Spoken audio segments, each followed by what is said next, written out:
கர்த்தருடைய பரிசுத்த நாமத்துக்கு ஸ்தோத்திரம். இந்த நாளில் கூட நம்ம 1 நாளாகமம் 28ஆம் அதிகாரம் 4ஆம் வசனத்தில் ஒவ்வொரு பகுதியாக பார்த்துக்கிடுவோம். இந்த நாளில் கடைசி பகுதியாக என்ன பார்க்க போகிறோம்னா, என் தகப்பனுடைய குமாரருக்குள் என்மேல் பிரியம் வைத்தார். என் தகப்பனுடைய குமாரருக்குள் என்மேல் பிரியம் வைத்தார். யார் சொல்லுதா? தாவீது ராஜா சொல்லுவார். யாரை சொல்லுவார்? இயேசு பிதாவாகிய தேவனை பற்றி சொல்வார். என் தகப்பனுடைய குமாரருக்குள் என்மேல் பிரியம் வைத்தார். அவர் 8வது பிள்ளை.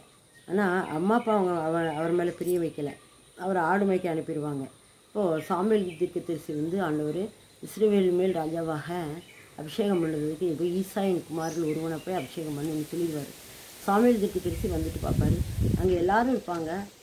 இவன் 8வது பையன், தாவீது 8வது பையன். 7 பேர் இருப்பாங்க. 7 பேர் நல்லா இருப்பாங்க. ஆளு வளர்த்தியாக நல்லா தேவையான தகுதியாக இருக்க மாதிரி உடல் அளவில் இருப்பாங்க. அதனால் அவங்கெல்லாம் வரும்போது ஆண்டவர் சொல்லிடுவார், இது இல்லை, இவன் இல்லைன்றார். கடைசி பார்த்தா ஒரு சின்ன பையனாக இருந்த தாவீது ராஜா ரொம்ப சின்ன பையன்.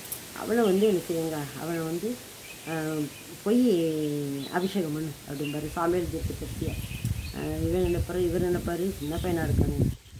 ஆனால் அவனுடைய இந்த 8 பேர்லேயும் கர்த்தர் இவனைத்தான் தெரிந்து கொண்டார். இவனைத்தான் ராஜாவாக தெரிந்து கொண்டார். இஸ்ரவேலின் மேல் ராஜாவாக இவனை தான் தெரிந்து கொண்டார். அது மாதிரி 8 பேரில் இவன் மேலே தான் பிரியம் வைத்தார் என்று சொல்லி பார்க்கிறோம். அதுதான் தாவீது சொல்வார், என் தகப்பனுடைய குமாரருக்குள் என் மேல் பிரியம் வைத்தார்.